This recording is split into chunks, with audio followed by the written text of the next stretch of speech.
Marketing on behalf of your business and concerned that if we go into a recession or a worse recession over time, are you worried that you should give up your business as an entrepreneur because overall financial boom times might not come around again for a while? Or maybe you're like, no way am I giving up, but I wish I had a fresh perspective when it comes to creating my marketing and sales copy for my content marketing. Well, then this video is for you. I can help. Hey, what's up everybody? It's Stacy Storino. Welcome back to my channel, the #1 place to learn about crafting content that converts content consumers into actual customers. I've coached thousands of students across the world as a conversion-based content marketing coach.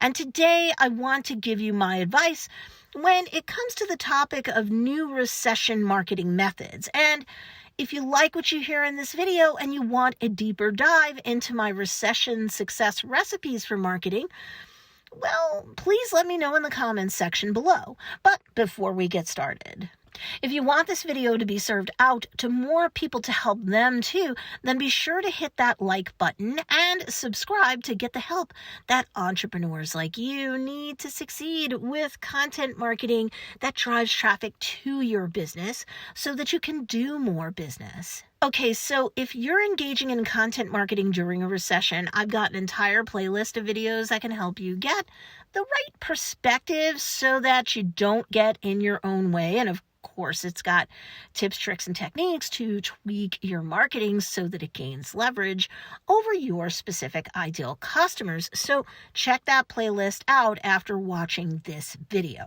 So look, here's the thing. When it comes to content marketing, no matter what, your ideal customer avatar is VIP.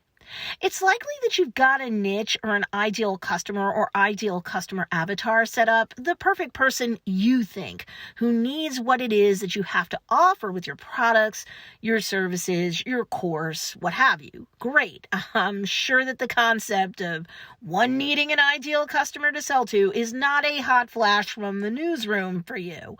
But hopefully you know that you need to know more than the demographic information having to do with your ideal customer. You know, their age range, their household income, tax bracket. Are they married or single? Do they have kids or no kids? Are they college educated or not? You need to know the psychographics having to do with your ideal customer as well. If you're missing that piece of the puzzle, please let me know in the comments below. I'll create a separate video doing a deep dive on that topic. I'm happy to do so. Anyway, if you understand the psychographics having to do with your ideal customer, at the very least, then you'll understand in a broad brushstroke way what kind of mindset or mentality they will tend to adopt as financial times become more challenging. Sure, the demographic type information will do that to some degree, but to me, when you know the psychographics having to do with your ideal customer, it's like you're living in their heads. You know what they're doing online and in real life, pretty much every hour of the day, every weekday and every weekend while they're at work, they're at home, and so forth.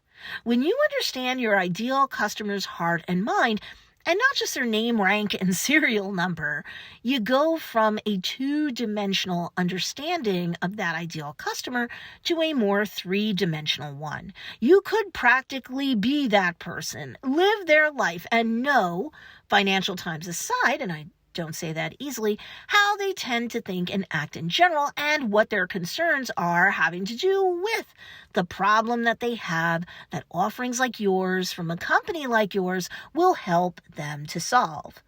Never forget, entrepreneurs are paid to solve problems, period. The bigger the problem you help to solve, the more leverage you have on your ideal customer, the faster they'll buy from you. And especially if the problem is dire or they think it is dire, well, the more money they'll pay you.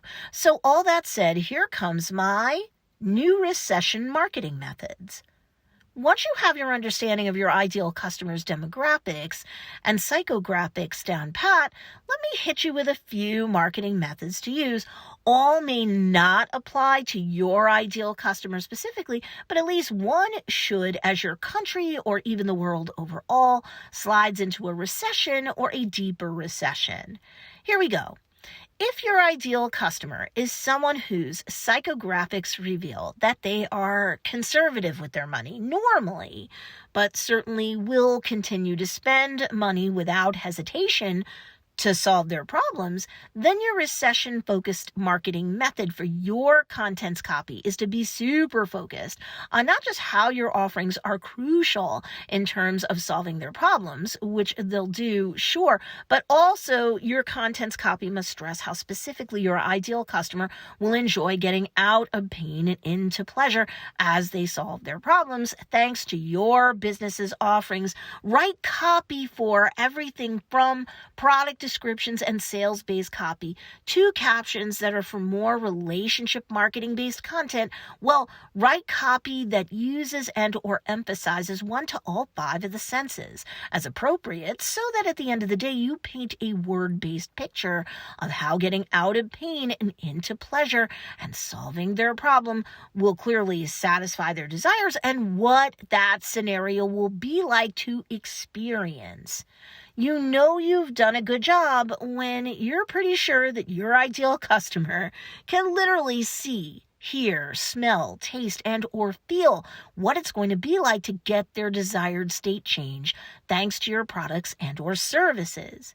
So look, your ideal customers still has the money to spend. They're still going to spend it when you market thanks to confident copy, like what we've just discussed, even in a recession. Recession or no recession, people who have disposable income and problems to solve are going to continue to live life and spend money to solve their problems. Now, if let's say your ideal customer is someone whose psychographics show that they're comfortably well off. They're not just having some extra money at the end of the month, but they have a fair amount of it. They're definitely well into the upper middle class and above, even rich household income range. Okay, then you can have marketing copy that makes stronger arguments for purchasing your offerings than what we've just discussed. Like, take everything I just said, double down on it, and the cherry on top might be that if they were even going to consider compromising, they should do so elsewhere. Why? Because thanks to your business's top shelf offerings, they can actually transcend a basic improved state change. They can get a break from all of this gloom that is slowly but surely overtaking so many people around them. Life's too short for that, right? Let them be secure, selective, and smashingly successful, thanks to your offerings solving their problems and or satisfying their deeply held desires. Since the world is so gloom and doom, they have a choice not to participate in the gloom and doom and to transcend it thanks to your offerings. And they must live with passion because they can and they should.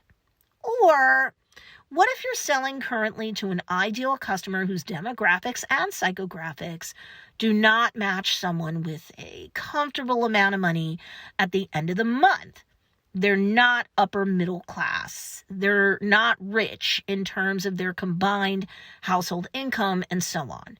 Well, first, and I don't say this lightly, you should over time pivot your business or at least its marketing focus to a more financially stable ideal customer, especially financially stable even if a recession were to deepen. And that is a lot more people than you might think at first blush. Someone's net worth is not synonymous with their self-worth. That said, if you make a point in your business to sell to someone who doesn't have any money, you'll go out of business fast. So first, maybe set your sights a bit higher, recession or no recession, in terms of both the demographics and psychographics of your ideal customer. Then, as you plan out your pivot, do continue to sell to your current audience, but only short term. Your long-term sights are set higher, like I said, but Short term, have marketing copy and sales-based copy that is focused on cost savings and deals and steals. Can you bundle things together at a reasonable price to stimulate sales as people are otherwise looking to cut back? Convince folks to compromise elsewhere because they want and or need what you have, and they just can't afford to stay in pain and avoid pleasure. And for sure, they'll experience even more pain than they already are by missing out on your steal of a deal. See what I mean? Anyone who does not have disposable income, even during a recession, will not want to miss out if you understand their pain point, show them how they're going to get out of pain and into pleasure at a discount or thanks to your huge no-brainer bundle.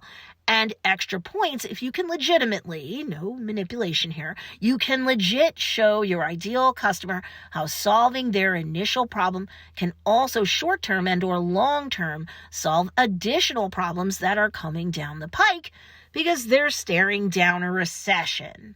Need a quick example? Okay, say you're selling jewelry. You could sit there and freak out and say, oh my gosh, it's a recession. Who's going to buy any jewelry right now? But that's not productive, right? So instead, let's have some confident copy accompanying a gorgeous photo of a necklace, pair of earrings, and bracelet that you bundled together for a steal of a deal at the price you're now selling it for. And that confident copy should stress that this professional look is the stylish and polished upgrade your ideal customer needs to not only look and feel great immediately, but to also wear to succeed at that much needed first job interview or meeting with a prospect to close a sale and score a sweet commission after, or to help them walk into the boss's office to negotiate a raise, because by wearing that pro look you've curated for them at an enticing price, that look will help to do the heavy lifting required during a recession to convince everyone around your ideal customer that they're dressed for success and they are confident and successful and self-assured inside and out. That jewelry bundle will get them the job they want, the income they want, the success they want, and need all the faster. And in a recession, there's more leverage on people to succeed financially, or else, well, your confident copy should work to make your ideal customer go from prospective customer to actual customer because they believe that by spending some money now, they'll make more money later. And if they apply themselves while looking super sweet in your jewelry, they should, right? See what I mean? Dump any marketing methods that don't transcend the trying times. Know your ideal customer's demographics and psychographics, and then connect the dots between the life they're living, the pain they're experiencing, especially during a recession, and help them to see that your offerings are the vehicle to get out of pain and into pleasure. They'll achieve their goals even in a recession. Lean into reality and don't run away from it as a marketer. You've got a moral obligation to help your ideal customer succeed, both in good times and in bad. You shine as you help your ideal customer shine. That's what you're all about, one product, service, or offering at a time. So now I do want to hear from you. Are you focusing on upper middle class and above when it comes to the demographics of your ideal customer? Do you understand the impact that their psychographics should have on the content that corresponds with your copy? Do you have any questions for me specifically about this topic? Well, go ahead, comment down below. I do read your comments.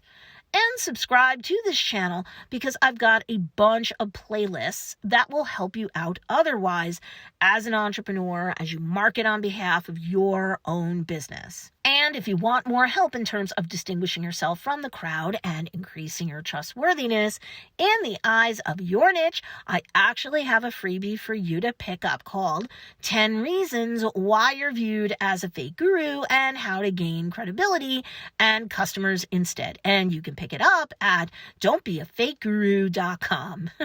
The link for you to score that freebie guide is in the show notes or the description down below.